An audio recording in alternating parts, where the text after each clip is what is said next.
Welcome to the High Adventure Scouting Podcast. This is the source for all things high adventure for scouts, scouters, and anyone else interested in promoting high adventure trips for our youth.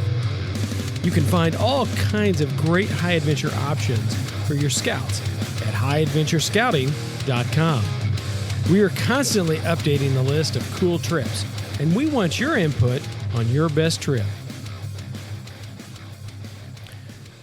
Welcome, high adventure enthusiasts. We're excited, as always, to highlight high adventure on this edition of the High Adventure Scouting Podcast. Now, this time we're going back to the Philmont Trek Talk group. They had a really good discussion with a couple gentlemen who had just got back from a trek, talking about their what they did, how they did it, and so on. And there was some very good discussion. It's a little longer than usual. I'm going to go ahead and put it in one edition. It's about an hour and 15 minutes. So take a listen. There's a lot of good information on here. There's several panelists that generally show up on these Trek Talk monthly groups. I was not on this one. I kind of let this one go for this month. But Sal Porto was a part of this. He's kind of a Philmont extraordinaire. Goes every year, has council contingents. Same way with Darrel Tadsen. He's a 45-year scouting veteran. He leads council contingents for the Greater St. Louis Area Council every year. Andy Parrish, he's High Adventure Chair for Troop 152 in Indiana, and he's led all kinds of different adventures throughout the year. He also has Andy Parrish Outdoors on YouTube. Great channel. Then there's Jeff Kress. He's the godfather of the Philmont Trek Talk group. He does all kinds of things with the Sea Scout ship 4019 in North Carolina. He's been on several treks. He's led treks. I actually met him during our beginning of our trek in 2021. And then Scott O'Mary. He's a Scoutmaster for Troop 259B in Texas. And he's been to all the high adventure bases, and he leads all kinds of different treks each year. Extraordinary panel to go by, plus a few other guests. Okay, good. So let's dive into our kind of pre-programmed discussion. And you know what? If that falls flat, we're going to go right to you, Sal, and you could talk about that stuff. So, awesome. For that, Mike or Chris, who wants to go first and talk about? Let's just hit the basic. How did you prepare, and did you feel like what you did had you were you out in the field going, oh my goodness, I really fumbled the ball on preparation, or did you get out there and feel like, oh wow, this is actually going pretty good? I mean, what was your overall kind of general experience? Yeah, I'll jump in first, Mike, if you want. So in terms of preparing, it was a 2-year process. Everything from watching your videos and your group for the last couple of years, but also the Philmont prep seminars, kind of going through those for the last 2 years and just absorbing all that stuff and everything on Facebook. So that got me prepared as the advisor for the group. But then it was really putting a plan together we had 2 crews go out there from pretty much our council. There was one focused on a troop, and then another one was a half troop, plus we filled in from some other areas within our council. But putting together a hiking and backpacking plan up here in the Northeast to get the scouts ready. Everything from just getting the physical fitness, but also how to pitch and break down a dining fly and just kind of run some drills like that. Those were some of the things that we did over the last year to get the crews ready. Good. So when you say you did those drills, were these things that you did at what sounds like you weren't one troop? So that was probably the hardest part, Jeff, was getting a schedule together and getting everybody in the same spot. In fact, for both crews that went over the course of the last 6-7 months, there was probably 75% of each crew at each event. And it was only at Philmont that they were literally all there at the same time. Wow. So that So presented some challenges in the field, which we can talk about, as the show goes on. yeah, so when you got people together, was that you got together for training, or was it only like, hey, we're going to be out in the field doing a shakedown hike, and that's when people got together? I mean, It did you do was classroom stuff or out in the field stuff, or it was was it all both? out in the field. It was Okay. all out in the field. We did a couple of Zoom sessions just to acclimate the parents and the scouts Hmm. to what to expect for the entirety of the trip. But all the work was in person, out on the Appalachian Trail or out at our local scout camp, to just get them together, go hiking. And we're fortunate enough to be right off the Appalachian Trail here in the Northeast. So there's some decent hikes to be had over the course of Friday to Sunday, including some that go literally right past a scout camp. So we're able to make use of that for Nice. some of our shakeouts. Nice. Okay, so that sounds pretty good. Mike, what was your experience? As far as how you prepped, and did you feel like like you were well prepared when you got out there? Yeah. So when I had first retired, we moved to North Florida. We had joined the troop, and they had 2 crews going. This was back in 2019, and of course, that's when the world kind of lost its mind, and everything kind of went chaotic, right? And so originally we were supposed to go then. We got the opportunity to go the next year, or push it back, and so we had ended up choosing to push it all the way back to this last year, in hopes of having a better choice of treks. So we had a long time to kind of prepare.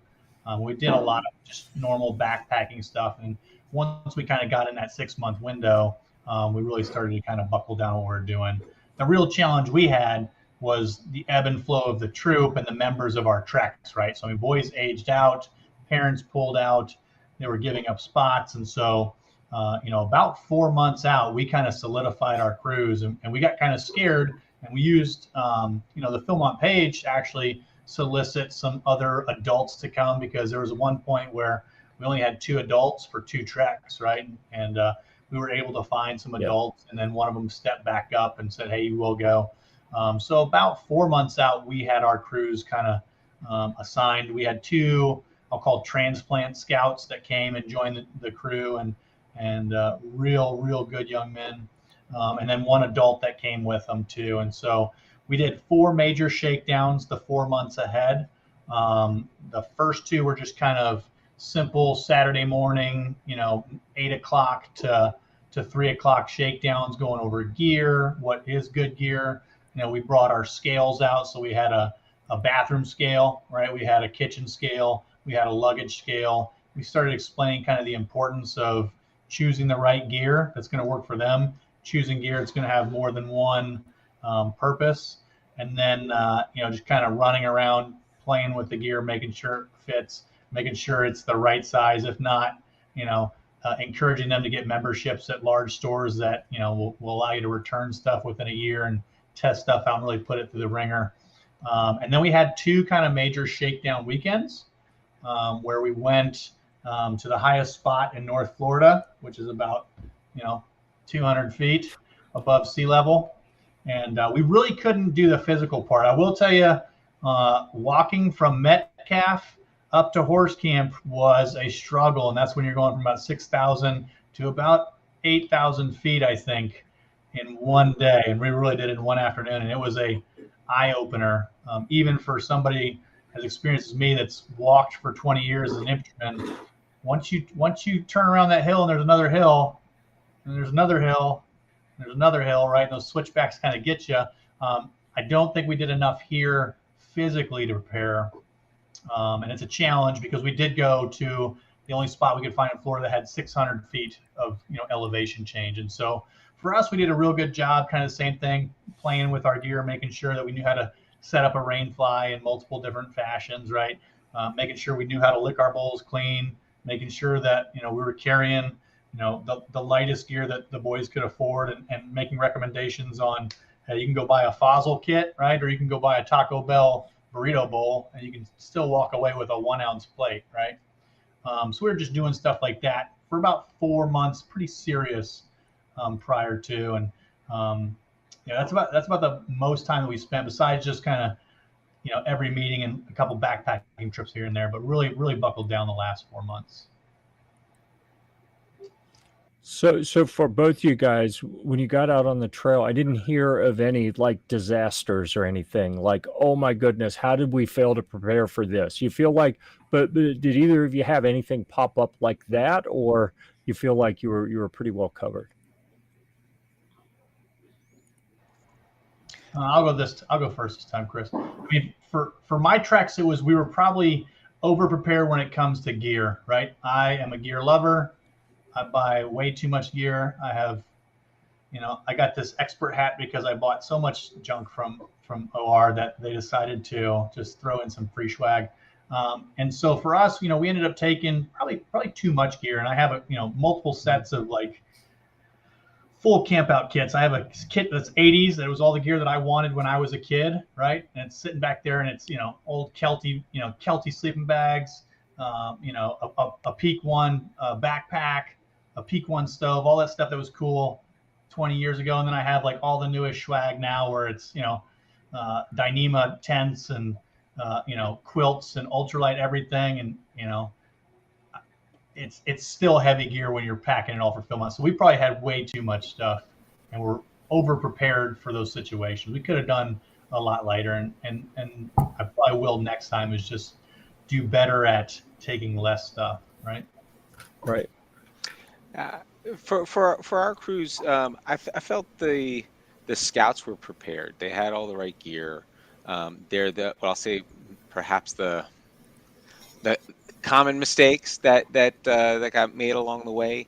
Things like Ponio. We were at Ponio one day, and there was a torrential downpour turned to hail, and the bags were kind of outside outside, just lined up, in a pack line with the covers on. Some stuff got wet. It wasn't the end of the world. Stuff dries out pretty quick the next day. In some mornings took longer than others, and if I were to go back and do something a little different, it might be to, rather than have the scouts wake up at 6 o'clock in the morning on the shakeouts, get them up at 5 a.m. when they were waking up on the trail. In some cases, they were getting up at 4:30. But they weren't totally awake at that time, so it took them a really long time to just pack up their gear and pack up their tents. In retrospect, those fun games and drills we were doing with the dining flags, we should have done just with tents and sleeping bags. And get out of the tent and get your pack on and do like little relay races of some sort, something fun of that nature. Because that was perhaps the two areas that, I won't say it was a crap moment or anything like that. It was just things that could have gone smoother. Hey, Chris or Mike, this is Darrel. Where did you think you found your best resource? Not trying to plug this show, but what did you find as your best resource for gear and gear to take and preparation, how to physically prepare? Where did you find your most, the resource you used the most and that was most helpful? Yeah. So the two video series, this one here, Philmont Trek Talk, and then the Philmont Preparedness Seminars, just soaking those up and then following what was going on Facebook. Did you use the guidebook to adventure or the big Treks book? I read the guidebook to adventure after I received it, but that was a good year and a half into following all your videos. Okay. So a lot of it seemed a bit redundant at that point. It was good kind of just to make sure I was familiar with what was in the book. But really between the two sets of videos for 2 years, you guys do a phenomenal job at getting folks prepared. Did you have any local resources that had been to Philmont before that were able to run ideas by or guide you along the way? Great question. So our council has, every October, they run a backpacking training weekend. And it's with folks who've been to Philmont several times. and all the instructors have been to Philmont, Alaska, Northern Tier. So that ended up being a fantastic resource for a couple of us. 2 out of 3 advisors went to that session last October, and that was really good, not just to prepare us for Philmont, but also to give us a different way of thinking about just food on the trail when we go backpacking, and not just relying on prepackaged meals. Yeah, and I'd have to say the same thing. I mean, obviously, found the end of YouTube. Definitely watched all of Andy and Jeff's videos. Watched all of the Philmont videos, right? And my wife is probably sick of the continuous, the My Mix when it builds it on your own, and she's staring at all these ugly mugs all night when it's playing it on autoplay. But yeah, I mean, just join the Facebook group was definitely huge, and I think I got in when it was like 6,000. And now it's over 10, right? And so I think the word's spreading pretty good. We had one of our transplant adults that had been to Philmont in 2017, and so we were able to kind of leverage him a little bit too. And then we had other people that had been to Philmont in the 90s, right? Junior. He's going next year. He signed up already. There you go. I got spots for him. He's going to carry all the heavy stuff for you. That's right. There you go. So I appreciate that everyone called out all the different videos on YouTube.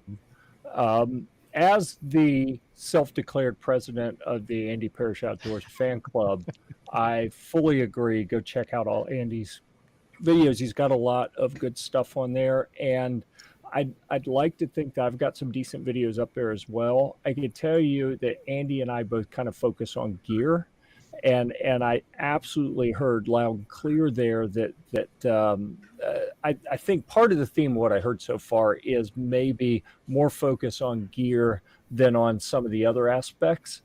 And for that, I really wanted to highlight that this broadcast, and the accompanying Facebook group, we're unofficial. Like none of this is official Philmont stuff. If you want it from the horse's mouth, they have. I brought up the guidebook to adventure a couple minutes ago, very briefly, and now this is the official Philmont Scout Ranch YouTube page. They put some really awesome videos up there. They have some that are kind of inspirational and kind of themed videos. Here's what's going on at the ranch kind of things. But then they also have, if you scroll a bit in here, where I think it was under playlist, that I found their preparedness sessions. And I absolutely recommend that everyone, after you watched all my videos and all Andy's videos, if you have any time left, definitely go the official information. Yeah, or maybe do that first because it's official, And there's a patch in it for you. There is a patch. That's right. There's an official patch. If you don't leave it at the advisor's lodge. How did we miss the opportunity? So now we know if we want to grow our channels, Andy, we need to give people patches for watching videos. All right. Get your sticker. I'm slow, but I'm learning. Yeah, look at that. If you watch all the videos, just post it in the comments and I will send you a sticker. There you go. Well, where's our blue tag, Jeff? You got one? It's still on my backpack downstairs. Mine's still on my backpack. I was looking for those the whole time I was out there. I didn't see many. I know. We really didn't do. Oh, hold on. That video started in the other window. Yeah, that was some interesting theme music there.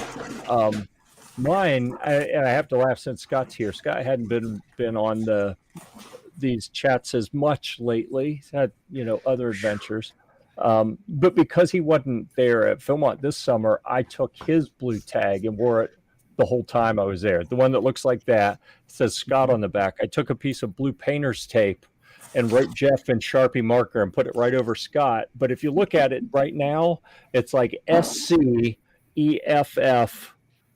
and then a T at the end where Scott's peeking out from underneath. So Scuffed.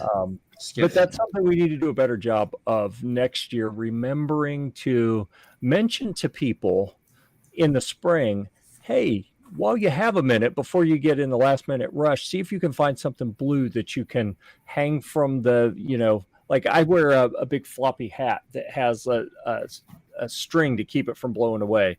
And when I don't have my backpack on, I move it to the bottom of that string so it hangs in front of me. Or, depending on what I'm carrying, I'm going to have it on me somewhere. So hang it on your chair, There we go. Yeah, well, but have you ever tried, seriously, these wheels do not do well on the trail. It's good training though for Baldy. There you go. Carry that up, Very good point. Well, you just need bigger shakedown. tires and you just need all-terrain tires. That's all. Well, yeah, basically. So It will fit in the backpack. yeah, no, yeah, that's another discussion.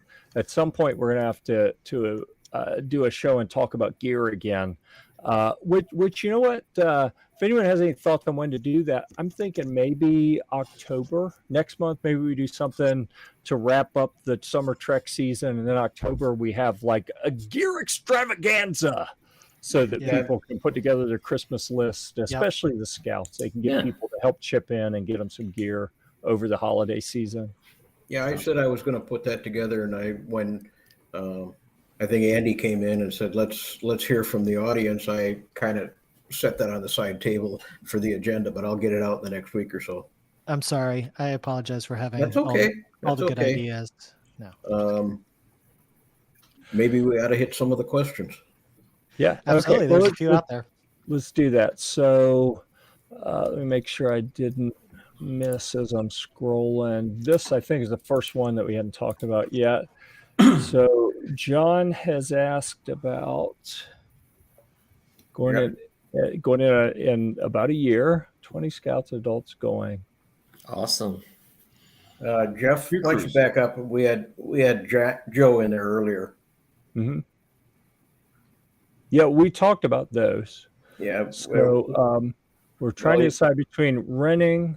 All right, so we've already got council contingent versus a troop. We have, airfare versus flight versus train versus bus versus van. So that's kind of two different things that we can talk about when we wrap up this. And then let's see, when's the best time to buy a pack for a growing scout? That's tough. That is tough. That one I think we can talk about real quickly, though, because there are a number of packs out there that are very adjustable. So when you get it in their growth cycle, really becomes less important if you buy one of those adjustable packs. If you do like me, like I'm 6'4", I get the long version of a pack because in theory, I'm done growing. In actuality, the midsection is still growing. So, but I don't think I'm gaining any height. I don't think my torso is going to change. So that works out. But for those scouts, I think an adjustable torso pack, and it doesn't really matter when you get it. Yep. Right. And, get it so you can grow into it. I mean, if it's a medium or 19-inch, get the 19 to 21 inch. So you grow into it. So what's the most critical part of the pack to have sized correctly? I want to hear opinions on this. Anyone? Waist Well, belt. are you talking about fit? Yeah. Then you're measuring, your back to make sure that the length is appropriate. Mm-hmm. Yeah, from the number 7 cervical, whatever, down to your hips. Yeah, I think that's important. But to me, especially when you're talking about a growing scout, especially the younger ones whose frame is still developing, getting something that will tighten enough that the hip belt can ride on top of their hips and carry the bulk of the weight on their hips and not on their shoulders is going to be really important. And that's the most common thing that I've seen with misfit packs at Philmont is the little guys that maybe the belt fits when they start, but after a week of hiking and that foam's broken down a little bit, and maybe they've lost a pound or 3, which in some cases is like, 18% of the body weight, it seems like. Yeah. then that hip belt won't stay up, and now they're carrying it all on their shoulders. And especially the little ones are probably carrying more than we'd like them to anyway. So I would say, if you're in that dilemma of you got a little one that you don't know how much they're going to grow, make sure that hip belt can be cinched down super tight. Once the belt breaks in, it's going to loosen up, and it can be pretty rough for them when they get out there if they got to carry it all on the shoulder straps. Well, and I'd add to that too, if you're using something like one of the big stores that does have a return policy, having the ability to try these packs out and make sure they work for the scout. And if they don't, having the peace of mind to know I can just return this, I can get a better fitting pack. That's a nice thing to have when you're buying for scouts that are going through growth spurts and things like that. The other thing that I'd say is, don't worry so much about getting the pack that they're always going to fit in, even years down the road. If this is something that you're buying a pack for just Philmont because the scout's really small and they haven't gone through their growth spurt, I'd rather have them get a pack that fits well, that works for the load that they're going to have to carry. And then when they get back, if they end up outgrowing that pack, look around the troop and see if there's another up and coming scout where maybe you can sell that to another family and then graduate to a larger pack at some point in time. I do see that question a lot. And unfortunately, I think some parents think, you know what, I'm just going to bite the bullet and I'm going to buy the one that's too big for him right now, hoping that he grows into it. And you can't cinch down the waist belt, or the torso is way too long, or the capacity's too large. There's all these other factors. Get the one that fits him now, fits her now, and later on down the road, if they outgrow it, then you've got other avenues inside the troop. We've had gear exchange and things like that where families will sell it. That's a better way, I think, to do it. Yeah. The other thing, if you're going to one of those big stores and plug them whatever, REI or whatever, a lot of the packs also, you can get a different hip belt. You can actually order it, for an extremely, young man who hasn't, like I said, hasn't hit the growth spurt and filled out yet, and then have the pack, get the right length or that grow into that piece, but get an extra or a different belt. And then in the year or two, when he grows, you get a different one. Yep. I'm also going to pitch, and I know there's a lot of negatives to it, but pack rental at Philmont. I understand you can't practice with it. Yep. and all of that, and you got to bring your gear loose and pack it and all of those issues. But if you can't get something, as we're saying, you can't get a hip belt that snugs up. Philmont has the various sizes, and they can rent it. I think it's $30. So yeah, it's 30.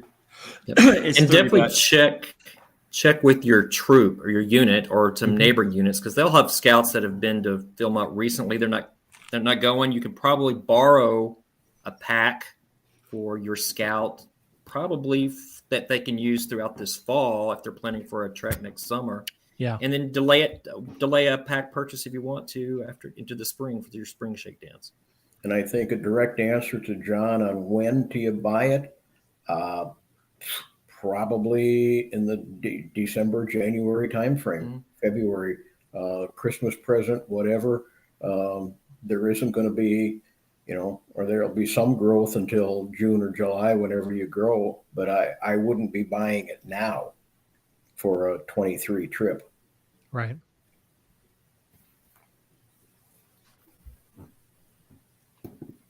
Sounds good.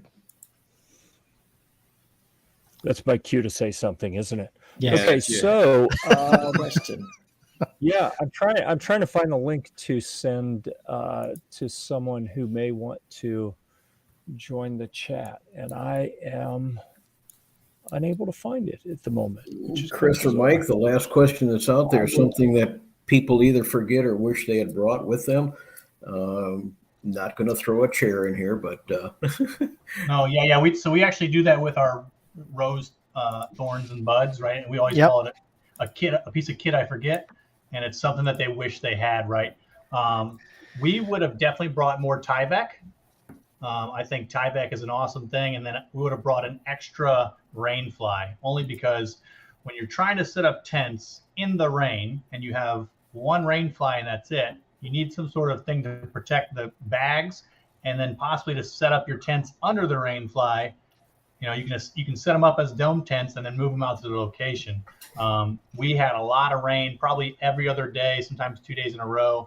We got rained on, so we got really good at getting to our base camp, trying to cover our bags up best we could, establish the rain fly, then as teams build their tents dome style, move them to their locations, but they built them under the rain fly, moved them out. So I would bring an extra rain fly. There's aftermarket ones. There's, direct from China, Amazon. You don't have to get an expensive one to get a light one, right? There's tons of sil nylon out there. For us, we bought a 150-foot roll of Tyvek, and that was kind of our footprint. And so everyone had Tyvek for their tents as a footprint, but I wish we would have had a larger sheet to put everyone's rucks underneath and then just kind of cover them up like a big giant rucksack burrito while we're establishing base camp. And then once we were able to, put everything back under either the rain fly or the second rain fly. So that was kind of the biggest one. Yeah, chairs is always that's a rotating one where boys steal other boys' chairs. And then, we went light with our stoves. We carried mostly like BRS, 3000s and a couple pocket rockets. We didn't go with, and we have two of the MSR. Uh-oh. Just died audio. Yeah. He's frozen. Sounded like two MSR whisper lights was the was last coming thing. out. That would, we should I'm guess not what he was going going to to say. assume. I'm not going to assume that the Philmont Cooking Method police interceded and cut him off. And cut his connection. Yeah. I think that would be giving them a Or- bit too much credit. Yeah, maybe, but you never he's know. frozen. No video, no audio. Yeah. Yeah. Oh, well, all he'll right. come Chris, back. Chris, did you have anything that you guys? I may say that there may be something that I leave behind. Like, I am team chair, but I didn't find myself using it that much. So I don't know if I'd use it again, if I'd bring it again versus just a little pad or something. In terms of stoves, we had two stoves. We had one extra can of isobutane. We probably didn't need. Actually, we didn't need it. We gave it to our ranger at the end of the trek when we saw him back in base camp. So we carried a little bit too much fuel, not knowing how efficient the scouts would be. Just having something for backup. Yep. In terms of the rain, it makes sense to bring an extra piece of Tyvek to wrap things up. That it rained every day at 1:00 on the dot. You could set your watch by it. The week we were there, which was in some cases a relief from the heat. But I wouldn't. I can't put my finger on it yet in terms of something that we think we forgot. I think there was just, like I said, extra pieces of gear. We had someone bring a solar panel to charge a device. That had I eyeballed that during the shakeout at base camp, I would have said leave that behind. Once your battery runs out, it runs out. Bring a if you're planning something, bring a battery pack. Don't count on the sun to charge anything. And you guys covered that in some videos a while back. We had one advisor who always he brought Jolly Ranchers and took care of them and bear bagged at night and so forth. But as kind of a snack or a reward after a challenging either hike or day or making it to the top of the hill or whatever, sat for a minute and shared a sweet tooth. We all know the major high adventure bases around the country, and they offer some awesome programs. Have you been searching for a cool alternative from your typical high adventure trip? As a scout leader, I want to give our scouts some great alternatives. You need to check out highadventurescouting.com. You'll find information on over 30 different council high adventure bases in 24 states. Maybe you're looking for a do-it-yourself option and need some ideas. Maybe you've taken a great trip and you want to share your good fortune with your fellow scouts and scouters. Just send us the details and we'll publish your trip. Whatever your interest, highadventurescouting.com is the one-stop shop for all things high adventure. That's highadventurescouting.com. Yep. Hey, Okay, there he so- is. Go ahead. Sal. Mike's back. Mike is back. Yeah. Yeah. Well, so you had 2 MSR, and then you left Dying. us in suspense. We're dying to know what 2 MSRs did you have? We were guessing. We had 2 MSR internationals, right? And so we just ended up using them with butane. And so we switched to the pocket rockets instead, right? They're just smaller. The pocket rocket and the BRS 3000. BRS is not quite as powerful. Obviously, it doesn't heat up as fast, but it's one of those things where how much are you heating up, right? And so, Yep. you know, the pocket rocket 2 is probably the best one that we found. Hooked straight up, was able to boil the water pretty quick. We weren't able to acquire some of those high-speed pots like you see on jet boils or anything like that. Yep. But I'm sure that would have made it better. And we ended up doing for our pots is instead of carrying Philmont's larger pots, we actually went and got some popcorn popper pots. So if you guys know the old school silver popcorn poppers that used to rotate, matter of fact, it's this bad boy right here, right? So you would have that aluminum pot underneath, and then you'd spin this and it rotates, and it would cook some popcorn, right? You can usually find these like antiques at Goodwill, and you usually get them about $5. And so the popcorn popper brand new is like $30, but if I'm getting it for $5 at Goodwill, it's a straight aluminum pot, and we were able to get these pots, and they nest into each other, right? So you can sit there and have 2 pots. Yeah. And so they're straight aluminum, so they cool down pretty quick. $5. We didn't have to carry Philmont's, heavier pots. We used Gerbers to kind of maneuver and pull stuff out. So I would say the biggest thing is just experimenting before you go when it comes to that gear. We didn't forget anything per se because we went over the packing list so many times, but it was, I carried 3 20 milliamp batteries, way too much power. Just didn't have an understanding of 1 20 milliamp will get me to every staff camp where I'll be able to either recharge or do something like that. So we had, some of the adult advisors out there were running their Apple Watches the whole time. We had plenty of power. So I would say, bring your charging block, bring your cable, bring your 20 milliamp. That's way more than enough to get you through film, even if you are probably recording. And, Jeff and Andy probably have better experience of recording on the trail. I took a lot of pictures, was on airplane mode. So once again, I didn't forget anything per se. We probably just overpacked. Well, let's not promote or expect that you're going to be able to charge up at every staff camp, though. So Yeah. I would say it's not expected, but I would say if you're nice and they'll usually be courteous, right? Like a scout always is. They're more than happy to help you out. Yeah, that's not been my experience. The other thing on pots, one of my advisors for the last couple of years, he's brought these silicone where they collapse down, and they have a real tight fitting lid, and he swears by them. Yeah, I'm a big fan of Fossil mess kits. Right. Yeah, I think we've seen tons of those out there. Yep. Those are awesome. Are you talking about the collapsible pots? Yeah. No. Oh yeah. I got a set of those. Oh, I'm blanking on who makes them now, but they sent me a set of them before the 2017 trek, and we talked about taking them.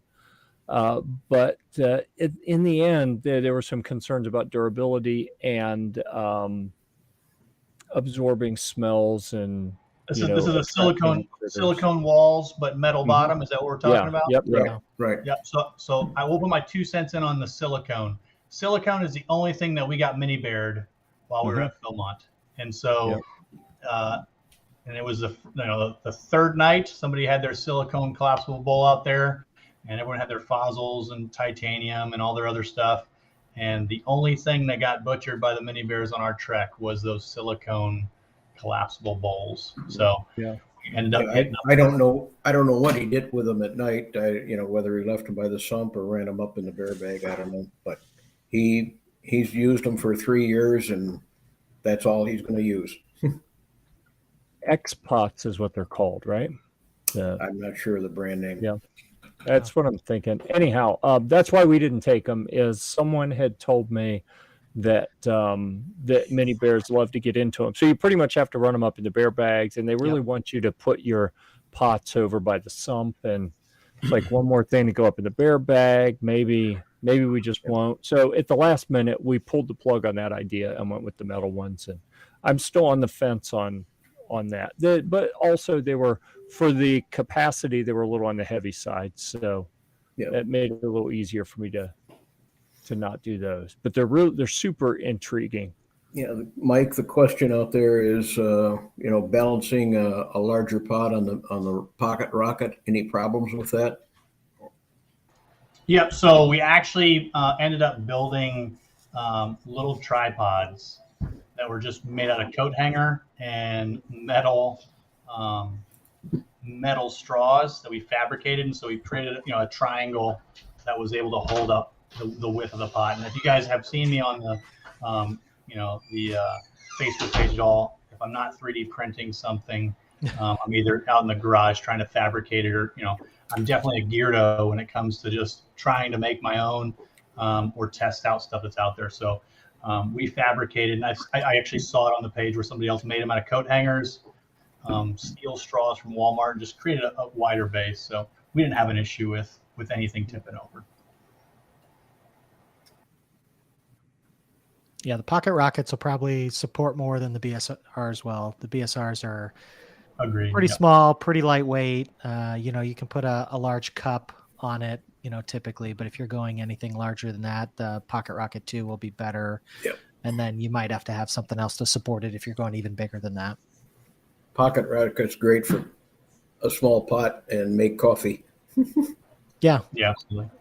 And I'll post some pictures and just a drawing of how you can create your own kind of base stand to support all of those, right? Okay. Any from around the panel, any of our panelists, any other questions that we hadn't covered yet? And also, we're getting close to last call for questions from the audience as well. We're not quite there, but if you're sitting on any thinking, should I ask or not? Yeah, just go ahead and ask it. What about windscreens around the stoves? Anybody use those? So I never found the need to, only because we were usually in a lower area around camp. So we did see other scouts that did use them. We did have them, but we just had other scouts sitting kind of in the right spot too. And so I would definitely bring one. We carried it, but you don't have to break it out every single time, depending on where you are. Yeah, they may because of the fire danger, they may even have had you putting the stoves in the fire ring, which naturally helps. And both of you were isobutane. Isobutane. Gas.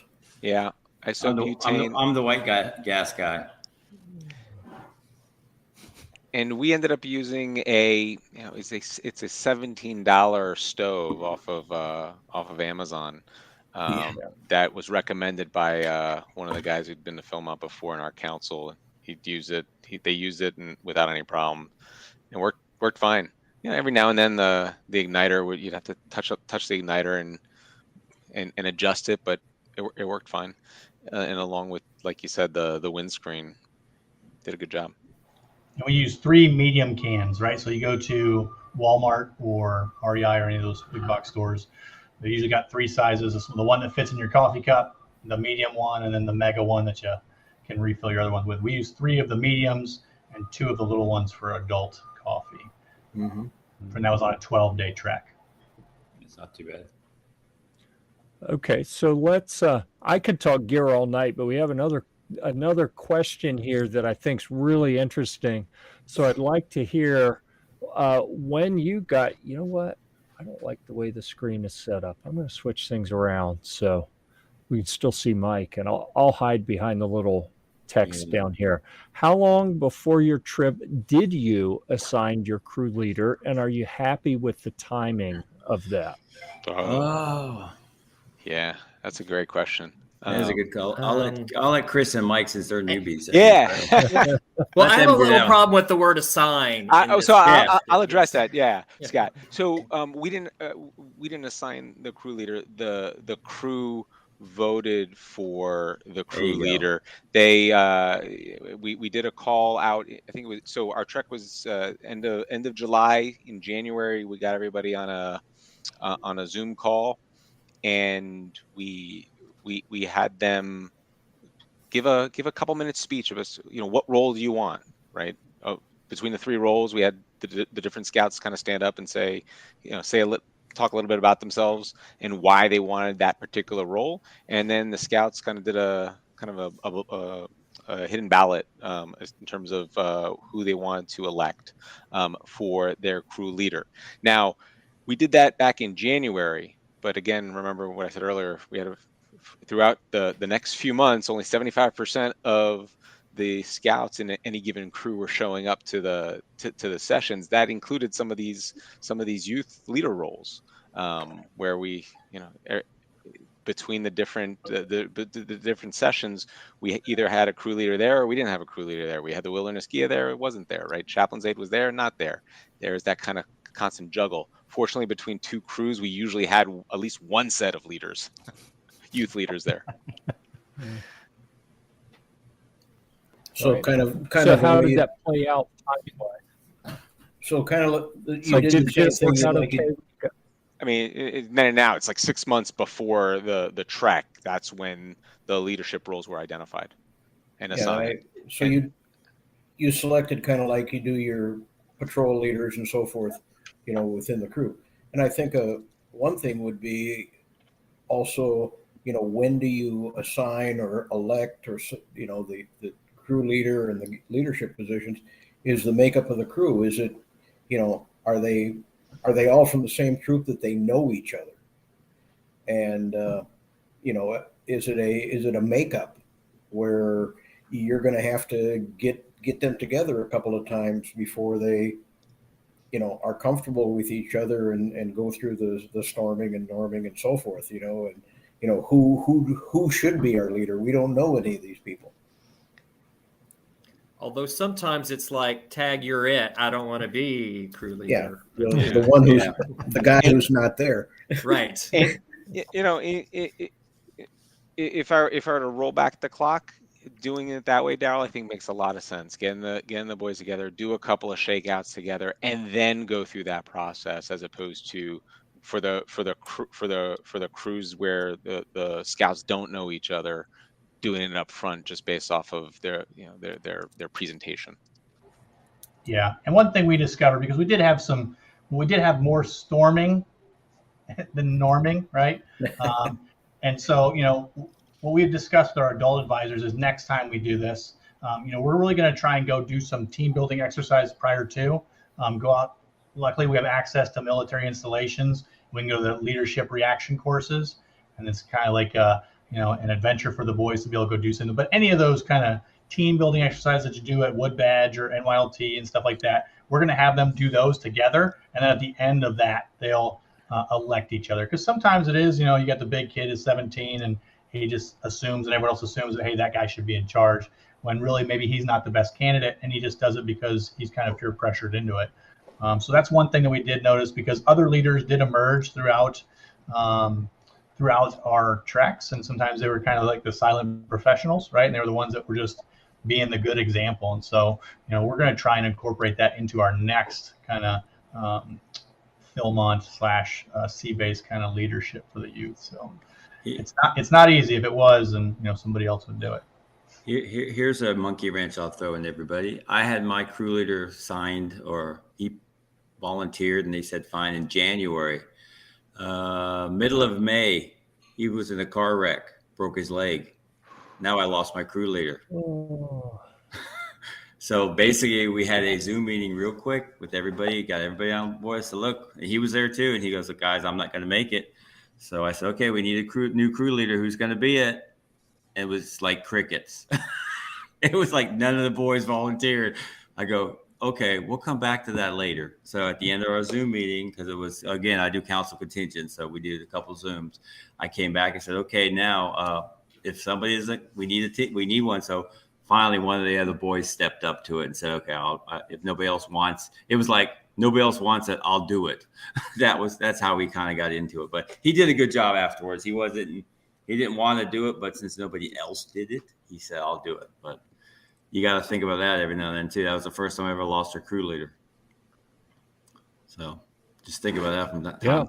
Yeah, that's tough. So the follow-up question here was, 6 months sounds good. I agree. That sounds pretty good. I have seen some crew leaders that, when the ranger asked the crew when they met, okay, who's the crew leader?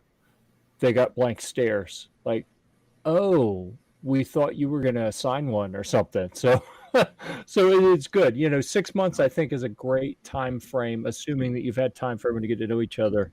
But as long as they're understanding that position for at least a hike or two before they get there, I think that it can be worked with. So speaking of those hikes, just my opinion there. So speaking of those hikes, how long did you guys start? And again, if I understood right, Mike and Chris, you both said that you didn't have anyone as part of either of the crews that had gone before until, like, I thought I heard one of you picked up someone like late in the game who had gone before, but like early on when the planning started, there wasn't any like experience there, right? Yeah, correct. For us, we didn't have anyone with carnal knowledge of how Philmont operated, other than this guy was in the council, or we know the Tampa Bay people. Like, I was behind Sal plenty of times and didn't bother him when we were at Philmont because we were there at the same exact time. But they have a great way that they run theirs, and theirs is run by their council, whereas ours, I just kind of got given it when I became the scoutmaster, and so it was very much just a learning curve of doing it on my own, watching the videos from Philmont, watching everyone's learning videos, paying attention to other outdoor pages and kind of hiking pages. So for us, we didn't have a good insider knowledge of even just what goes on at base camp, right? Because that's kind of one of the places you can make your money, quote unquote, is like knowing that when you hit the ground, you go here, here, and here, and you can get this stuff done. But we didn't have that until really a month before, and luckily we had a buddy of mine, Sean Scarborough, who had been there in 2017. But even he said that it had changed quite a bit, obviously COVID protocols and stuff like that, but just ways it happened since 2017. And he wasn't the lead advisor then, so he doesn't get to see all of the stuff that happened, right? There's a lot of stuff that only lead advisors get while in base camp. So it was a steep learning curve once we hit the ground running. Yep. One other question I'd like to throw back to Mike and Chris. Did you arrive a day early, or did you show up on your given day? Did that help you?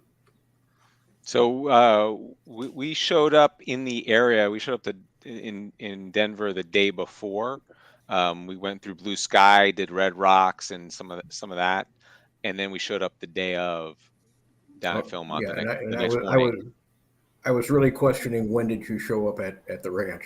Yeah. Yep, on our assigned day, and I completely agree that knowing what's taking place on that first day as soon as you get there, and the steps you go through, and the sequence of the welcome center, and then you're going to logistics, you're going through all of those steps. And I want to just call out one in particular, if I can, around the med recheck. Piece of advice I'd give anybody who's leading a crew or a contingent down there: make sure you're checking the any medications. Don't assume that the parents and scouts are actually looking at the expiration dates. Between two crews, we had 3 expiring inhalers that set us back a solid hour on that day, and that really kind of we had to crunch the rest of the day and the next morning before our bus to finish getting ready because of that lost hour at med recheck. Because they hold you there as a crew. You can't go split off and do different things. That's true. That's very good. Yeah, always check. And always check. Also, make sure you check your medical forms. Make sure everything's signed and dated. Yeah, use the early submission, right? Upload Yes. them all. Don't just bring them and expect it to be done. Use the early submission. Do it on the portal. If it's available for you to do before you show up, do it, because you can lose something between here and there, and bags get lost and everything like that. So we showed up a day early. Unfortunately, our ranger thought we were coming in at 2:00 the day of, and so we were a little bit behind when it came to that.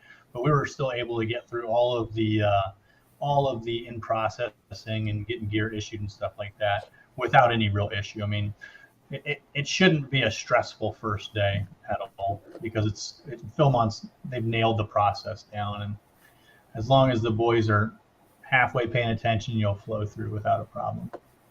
I would say that the biggest thing the boys has, they all wanted to go spend all their parents' money on new gear, right? Because if you don't have it, don't stress out. That's another thing I'll add, because Tooth of Time Traders is as good as any REI, any camping backpacking store. And look online, buy it, and they'll hold it for you there. So that's another good thing.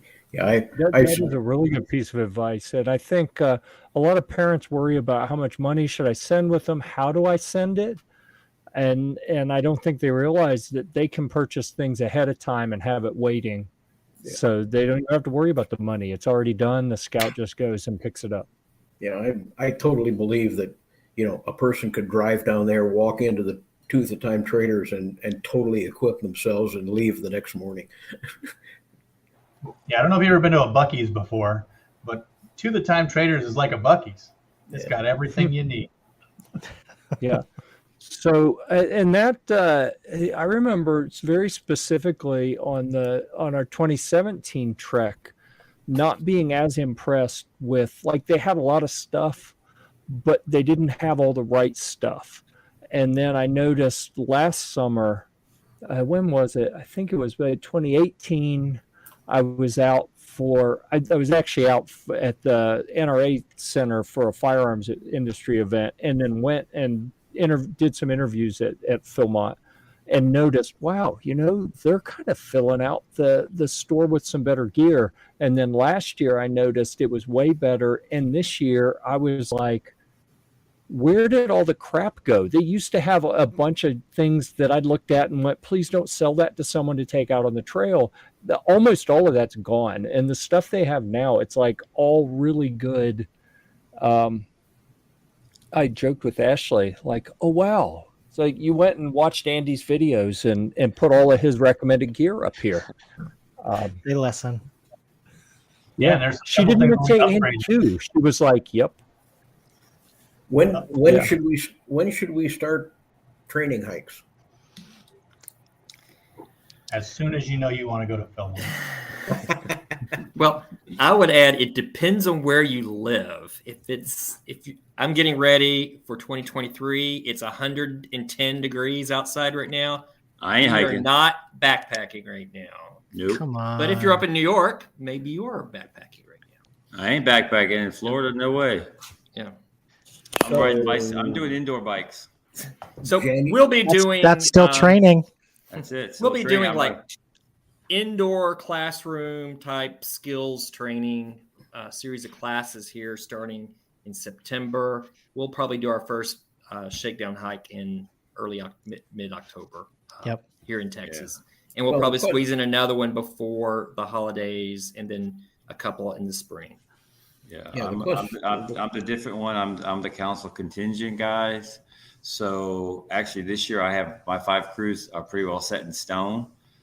So I'm going to tell them sometimes they're set early, sometimes they're set late. This year I have 5 crews with at least 10 people in each crew.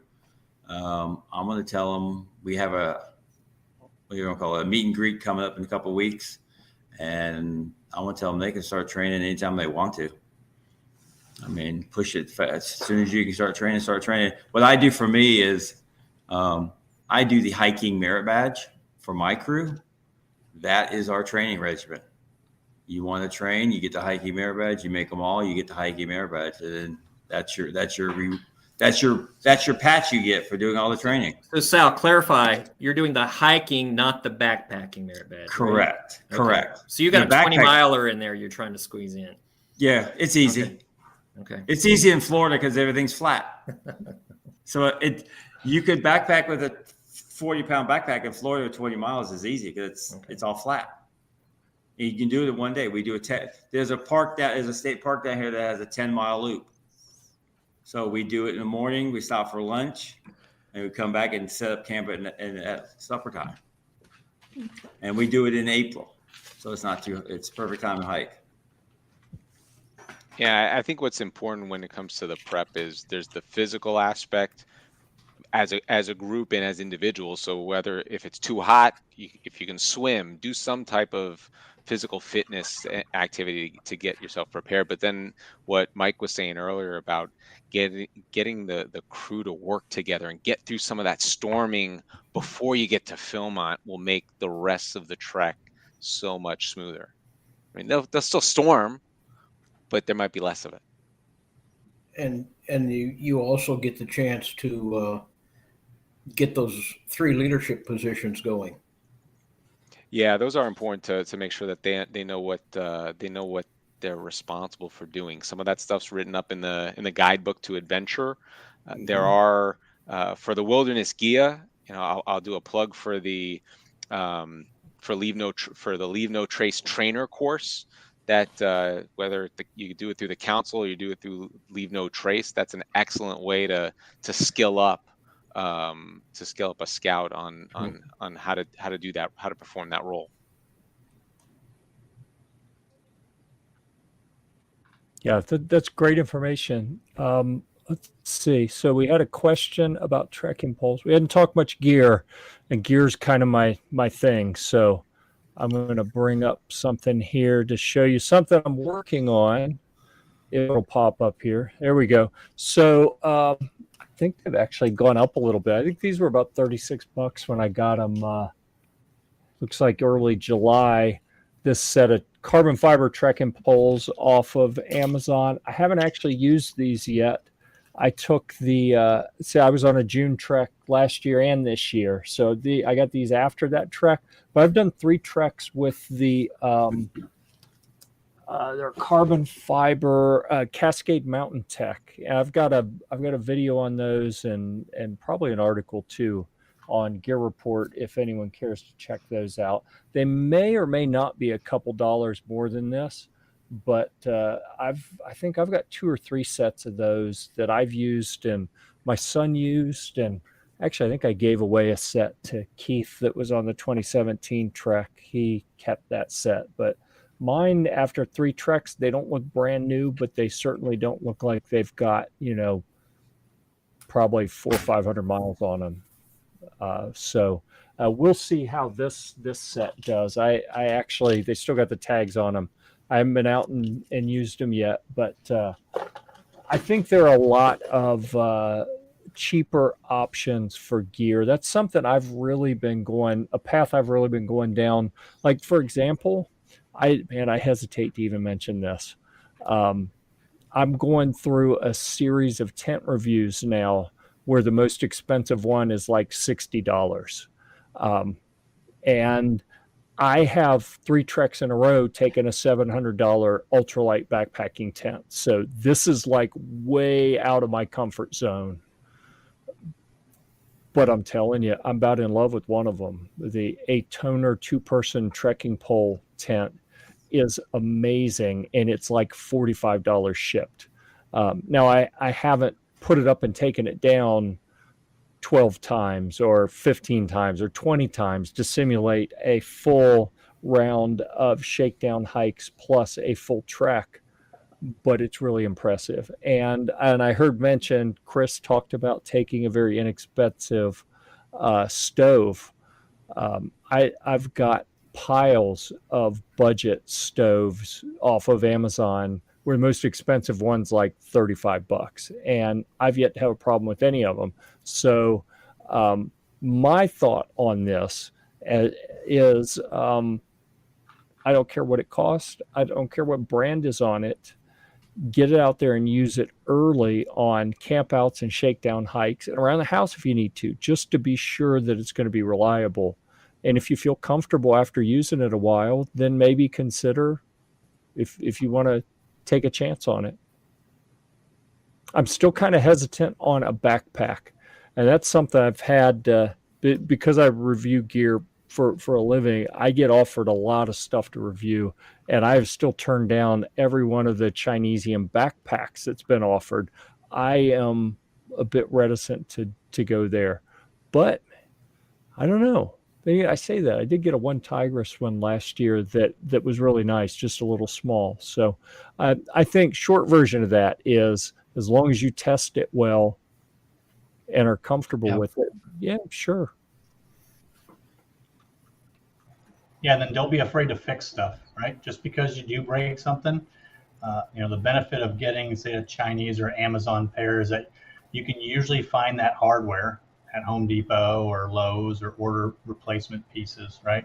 And then if you just kind of look at it and you can figure it out, you can duct tape it or do what you need to get you through that camp out, and then get some good replacement parts. And if you're into 3D printing, you can usually build your replacement parts yourself, right? Or reach out to a 3D printer. And I always plug 3D printing because a lot of people don't know, but you can go online and find these things and then reach out to your local libraries. A lot of local libraries, especially here in Florida, will 3D print stuff for you if you send them the drawings. So, get creative, especially when it comes to those poles. We got an adult that made their own carbon fiber pole, hiking stick. He didn't do trekking poles, but he went and had one fabricated. And, for the price he would pay with some of those cottage companies for the same thing, he spent a fraction reaching out to a carbon fiber company, right? Neat. Okay, the hall monitor has sent me a message saying make the last call. So we're going to go ahead and do that because I do need people to keep me on track time-wise, or I'll talk gear all night. So the official last call has been issued. If you have any more questions or comments you want to get in, put them in the comments on whatever platform you are on. Any other from our new panelist this evening, any other thoughts, anything we didn't cover that when you were thinking about this and being a part of this discussion, anything that you're like, oh, I can't forget to mention this, something that surprised you when you got out there that you weren't prepared for, or good or bad, and anything else as first time out there on a trek that is going to help people.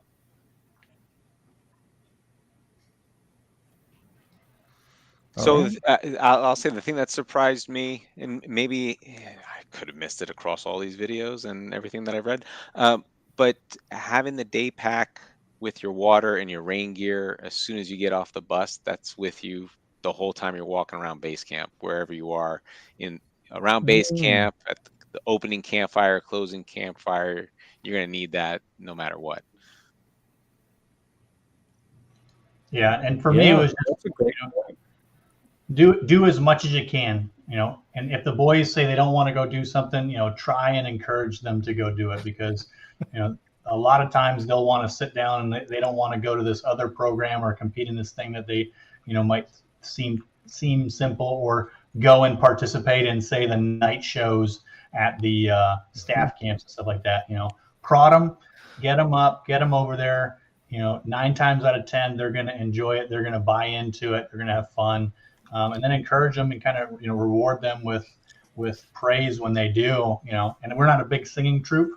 I'll say that, we've probably failed in that aspect, but after Philmont, I don't know a boy in my trek that doesn't know 16 tons by heart, right? And so anyone that goes to the opening show and starts singing 16 tons, it's a good song and they have fun with it. So enjoy it while you can.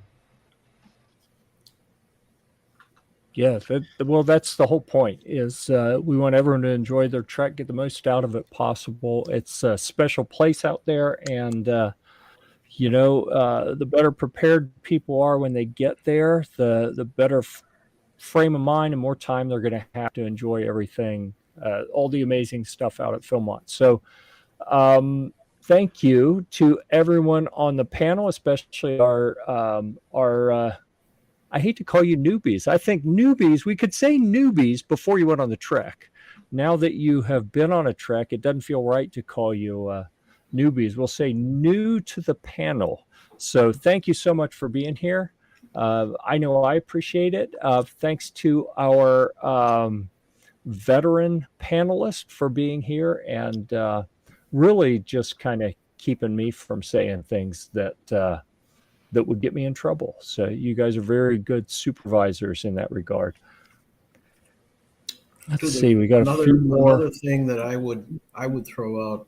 Last thing is to the new advisors: don't be afraid. You've done this. You've done your prep hike. There's enough resources within your crew, with other crews, the staff in the backcountry. If something's not going right, sit down and have a talk with them. You don't have, I remember my first trek that I led, like, oh man, am I going to get this right? And I'm going to screw it up and everybody's going to have a bad time. And, there's a ton of resources out there that'll help you. Yeah. Amen. Excellent. Okay. With that, I'm thinking it's time for the question.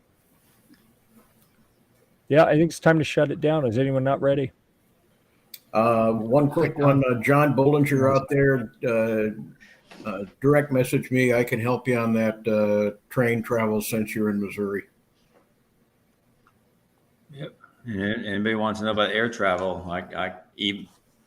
let me know about that one. I can handle the air travel. I'm good at that one now. Scott just drives. He's the closest.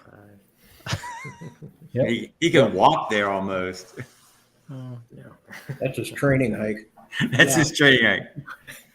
Yes. Awesome hike All on. right. Thanks for joining us today, and remember to tell your friends about this podcast. You can find us online at highadventurescouting.com, on Facebook or Instagram. If you have any questions or ideas for future podcasts, just email us at info@highadventurescouting.com. This podcast and website are independent and not affiliated with any youth organization. Happy high adventure! This has been a production of High Adventure Resources, 2018. All rights reserved.